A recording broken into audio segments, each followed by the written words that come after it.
Assalamualaikum warahmatullahi wabarakatuh. Perkenalkan nama saya Ainun Askaudila dengan NIM 311422040. Saya di sini akan mempresentasikan hasil paper saya yang berjudul Blokade Ekonomi Belanda dan Penerapan Mata Uang Nikaori pada tahun 1946. Urgensi dari penelitian saya ini yaitu penelitian mengenai blokade ekonomi oleh Belanda dan pemberlakuan uang ori memiliki urgensi yang tinggi karena adanya dua alasan. Alasan yang pertama yaitu topik ini mencerminkan sejarah politik dan ekonomi yang penting bagi Indonesia. Mengingat pengalaman masa lalu dengan kolonialisme Belanda, yang kedua yaitu penelitian ini dapat memberikan wawasan tentang bagaimana kebijakan ekonomi yang diterapkan oleh negara-negara pada masa lalu mempengaruhi perkembangan ekonomi di suatu negara. Pemberlakuan mata uang ori memiliki dampak yang signifikan terhadap ekonomi dan masyarakat.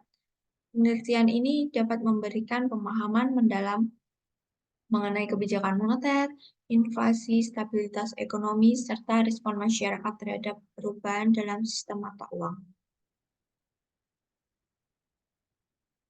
Tujuan dari penelitian ini yaitu tujuan dari penelitian mengenai blokade ekonomi dan penerapan mata uang Nikaori ini adalah agar dapat memahami alasan Belanda melakukan blokade ekonomi dan peristiwa yang terjadi di Indonesia yang menyebabkan terjadinya blokade ekonomi, serta upaya yang dilakukan untuk mengatasi hal tersebut. Penelitian ini juga bertujuan untuk mengetahui proses peredaran mata uang ori di Indonesia. Mata uang ori ini merupakan bentuk perjuangan revolusi Indonesia. Baik, hasil dari penelitian saya yaitu faktor-faktor penyebab memburuknya keadaan ekonomi dan keuangan di Indonesia pada awal kemerdekaan. Nah, faktor-faktor ini muncul, faktor-faktor ini muncul sehingga menyebabkan terjadinya blokade ekonomi oleh Belanda. Baik, faktor yang pertama yaitu adanya inflasi yang sangat tinggi. Penyebab terjadinya inflasi ini adalah beredarnya mata uang pendudukan Jepang yang tak terkendali. Kelompok masyarakat yang paling menderita akibat inflasi ini adalah petani. Eh, untuk sementara waktu, pemerintah RI menyatakan tiga mata uang yang berlaku di wilayah RI, yaitu mata uang di Java Sebang, mata uang pemerintah Hindia Belanda, mata uang pendudukan Jepang. Pemberlakuan uang Nika ini sebagai pengganti uang Jepang yang sudah sangat turun nilainya. Baik, terjadinya inflasi ini eh,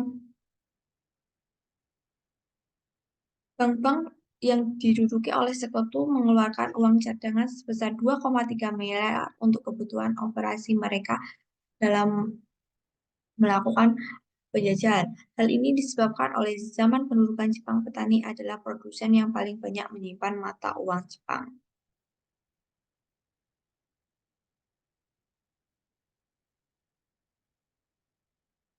Selanjutnya yaitu blokade ekonomi oleh Belanda.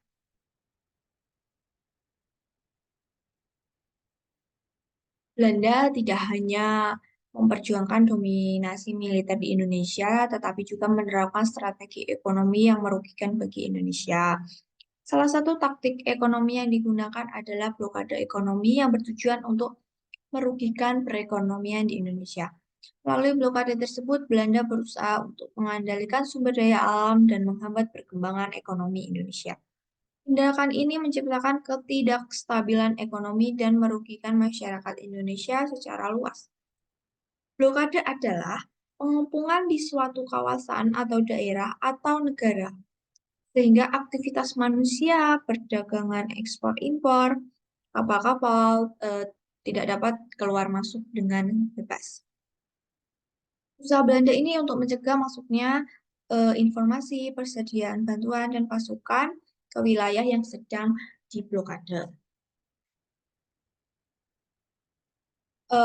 Belanda melakukan blokade ekonomi ini memiliki beberapa alasan. Yang pertama, yaitu untuk mencegah masuknya senjata dan peralatan militer ke Indonesia. Yang kedua, mencegah dikeluarkannya hasil-hasil perkebunan milik Belanda dan milik asing lainnya. Melindungi bangsa Indonesia dari tindakan-tindakan yang dilakukan oleh orang bukan manusia.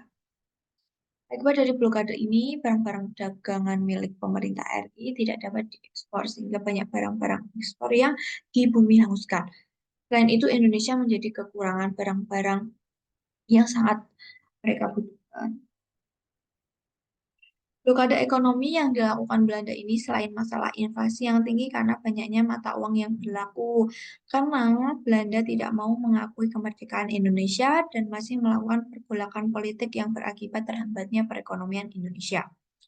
Blokade tersebut dengan menutup akses pintu keluar masuk perdagangan terutama pada jalur laut. Pelabuhan-pelabuhan dijaga dan ditutup oleh Belanda. Belanda melakukan pencegahan dikeluarkannya hasil-hasil pertanian dan perkebunan milik Belanda dan milik asing. Akibat dari blokade ini, barang ekspor Indonesia terlambat untuk dikirim. Indonesia kekurangan bahan impor yang sangat dibutuhkan. Barang ekspor Indonesia tidak dikirim, bahkan barang-barang tersebut di bumi hanguskan. Belanda melakukan blokade ekonomi tersebut bertujuan agar perekonomian Indonesia mengalami kekacauan, menekan Indonesia agar dapat dikuasai oleh Belanda kembali. Agar terjadi kerusuhan sosial karena rakyat tidak percaya kepada pemerintah Indonesia dan Belanda dapat dengan mudah berkuasa kembali di Indonesia. Selanjutnya yaitu upaya-upaya untuk menghadapi blokade ekonomi Belanda ini. Yang pertama, adanya usaha yang bersifat politis atau diplomasi beras ke Indonesia. Pemerintah Republik Indonesia bersedia membantu India yang sedang ditimpa kelaparan dengan mengirim 500.000 ton beras. Sebagai imbalannya, pemerintah India menjanjikan mengirimkan bahan pakaian yang sangat dibutuhkan oleh rakyat Indonesia. Usaha pemerintah Indonesia dalam bidang politik ini ternyata berhasil dengan baik. India menjadi negara Asia yang paling aktif membantu Indonesia dalam perjuangan diplomatik di forum-forum internasional. Yang upaya kedua yaitu mengadakan hubungan dagang langsung dengan luar negeri. Pemerintah mengadakan hubungan dagang langsung dengan pihak luar negeri, yaitu usahanya yang dirintis oleh BTC atau Banking and Trading Corporation atau Perseroan Bank dan Perdagangan, yaitu perdagangan semi pemerintah yang membantu usaha ekonomi pemerintah yang dipimpin oleh Sumitro Jojo Hadikusumo dan Ong Engji. Hasil dari transaksi pertama ini dari kerjasama dengan Amerika, bahwasanya Amerika bersedia membeli barang-barang ekspor Indonesia seperti gula, karet, teh, dan lain-lain. Tetapi selanjutnya kapal Amerika yang mengangkut barang pesanan RI dan akan memuat barang ekspor dari RI dicegat dan seluruh muatannya disita oleh kapal Angkatan Laut Belanda.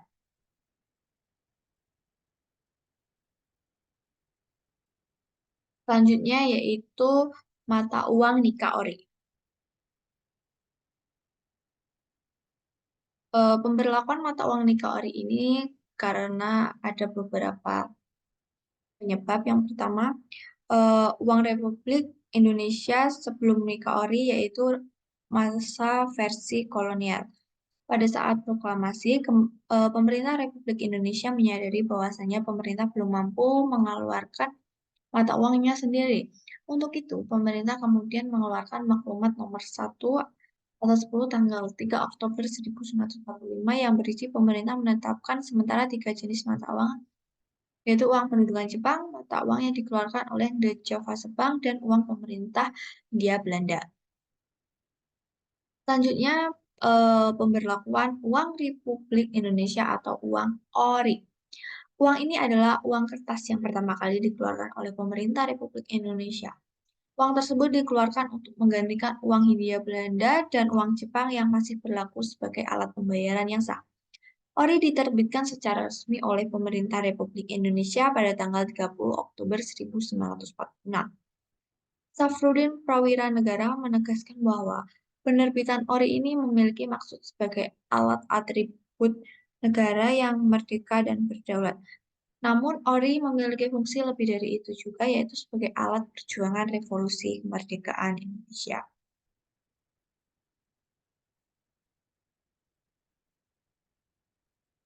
Selanjutnya yaitu penandatanganan emisi uang kertas Republik Indonesia.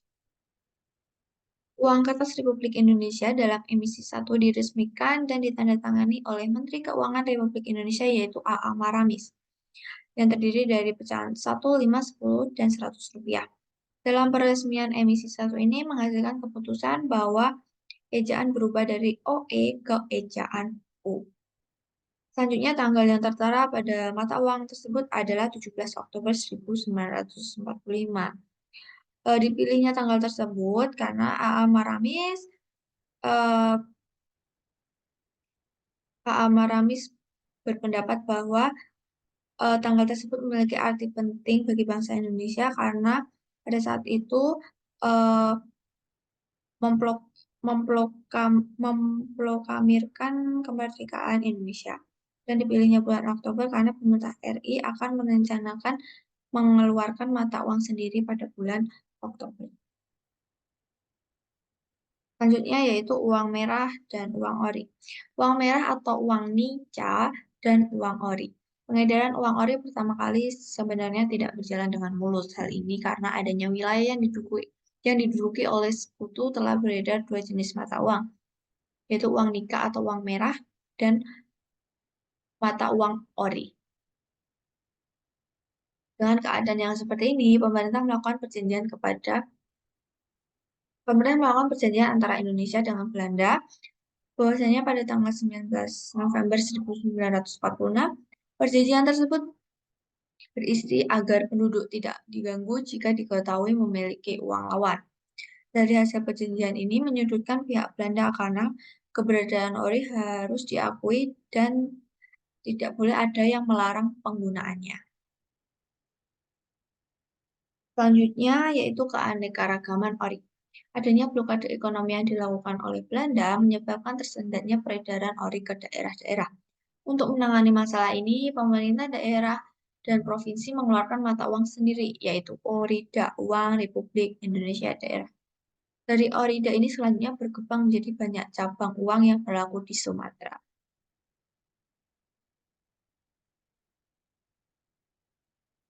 Yang terakhir adalah non-kurs internasional pada ori. Mata uang ori sebenarnya tidak memiliki kurs internasional, namun bukan menjadi halangan bagi masyarakat sebagai alat tukar yang sah. Untuk penukaran di dalam negeri tidak perlu uang yang mempunyai kurs internasional. Yang diperlukan adalah uang tersebut diterima oleh rakyat sebagai alat penukar.